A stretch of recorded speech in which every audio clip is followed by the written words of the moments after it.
Oi, eu quero te convidar para dar uma olhada no capítulo 2 de João comigo. Vai ser do versículo 1 até o 11.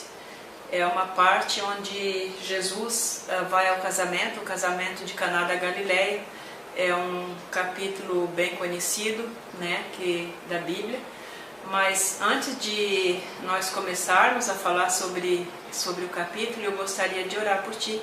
Então eu te convido a inclinar a tua cabeça e se colocar numa posição para receber de Deus. Pai, peço agora que em nome de Jesus o Senhor venha com o teu Espírito, com o teu poder, que tu venhas abrir, Senhor, os olhos do entendimento, os ouvidos, para que essa pessoa que está me ouvindo, que ela seja envolvida agora com o teu Espírito de forma tal que ela venha receber a tua palavra, Senhor, tudo aquilo que tu queres revelar sobre o teu Filho Jesus, que tu venha trazer essa revelação agora. Amém. Então, eu achei assim, sempre mexeu bastante comigo o fato, né, de esse milagre que Jesus operou aqui no casamento em Caná da Galileia ter sido o primeiro milagre de 35 milagres. Quer dizer, Jesus operou 35 milagres, né, e este foi o primeiro. Então, o capítulo 2 começa dizendo: 3 dias depois, houve um casamento em Caná da Galileia, achando-se ali a mãe de Jesus. Jesus também foi convidado com seus discípulos para o casamento. E aí termina, né, vai ter todos os outros versículos aí, e termina no versículo 11 dizendo: com este deu Jesus princípio a seus sinais em Caná da Galileia, manifestou a sua glória e os seus discípulos creram nele.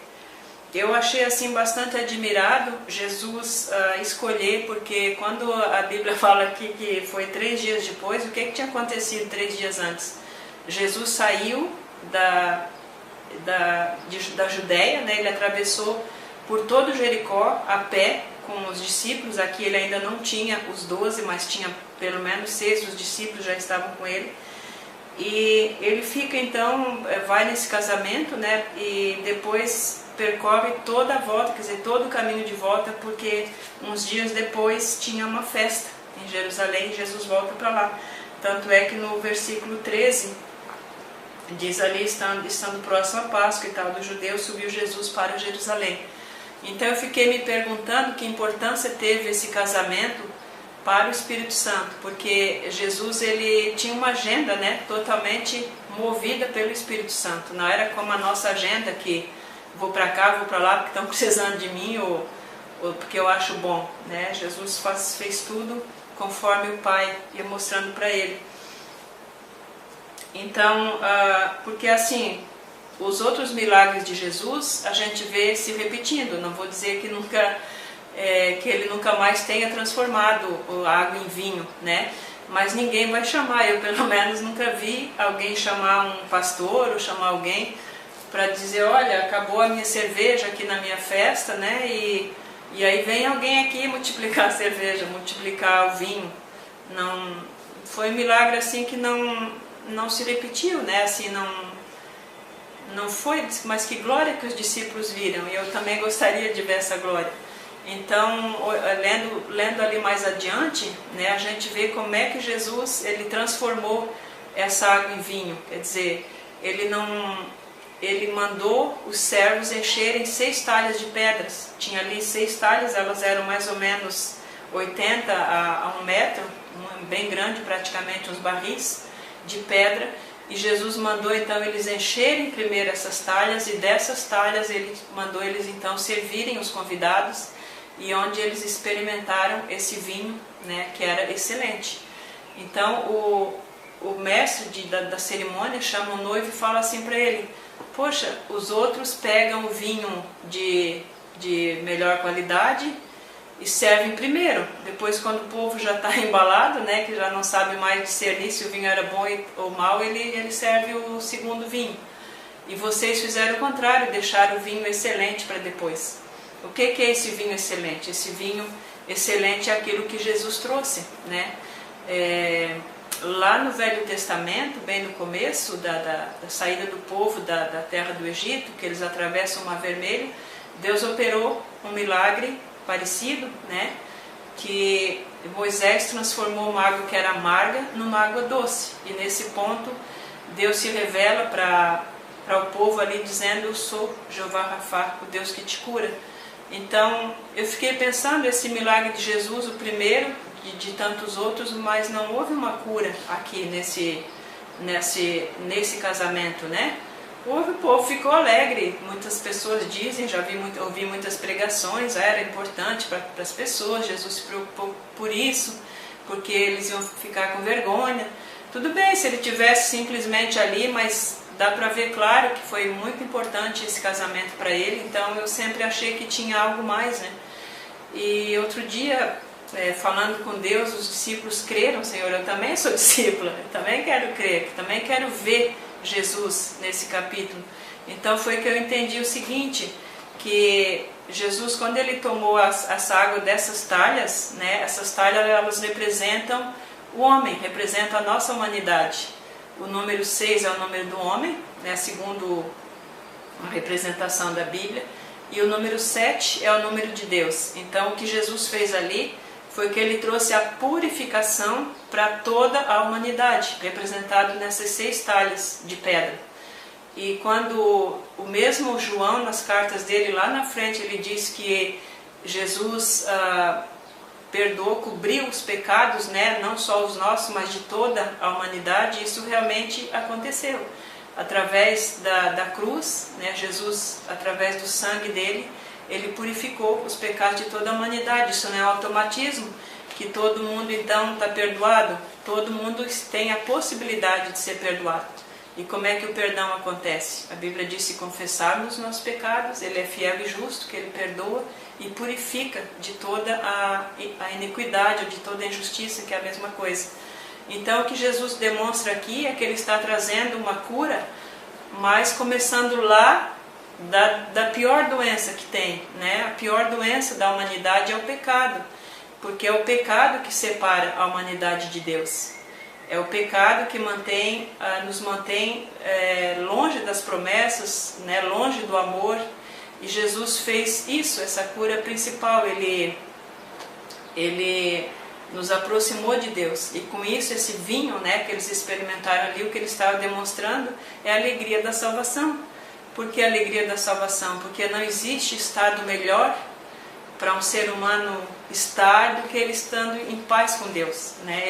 Ele passando daquela de ser apenas uma criação, uma criatura de Deus, que ele ama, é claro, mas ele, tendo esse status de filho e filha de Deus, é o melhor estado. Não tem coisa que possa alegrar um ser humano mais do que isso, né? Porque essa alegria não é assim simplesmente um sentimento, é uma força que vem de dentro do espírito, assim como aquelas águas, né, que foram tiradas das talhas.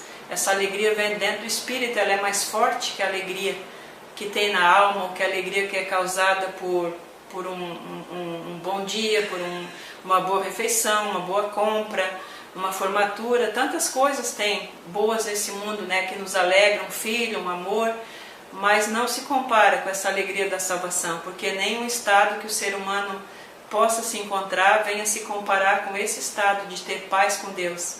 Tanto é que Davi, quando ele está escrito no Salmo 51, quando ele pecou e ele sentiu essa separação de Deus, né, ele ora e pede: Deus, restitui-me a alegria da salvação, porque é a alegria que vai vencer. É a alegria de Deus, ela vence a depressão, ela vence a ansiedade, ela vence a síndrome do pânico, ela vence tantas coisas que tem visitado as pessoas, né?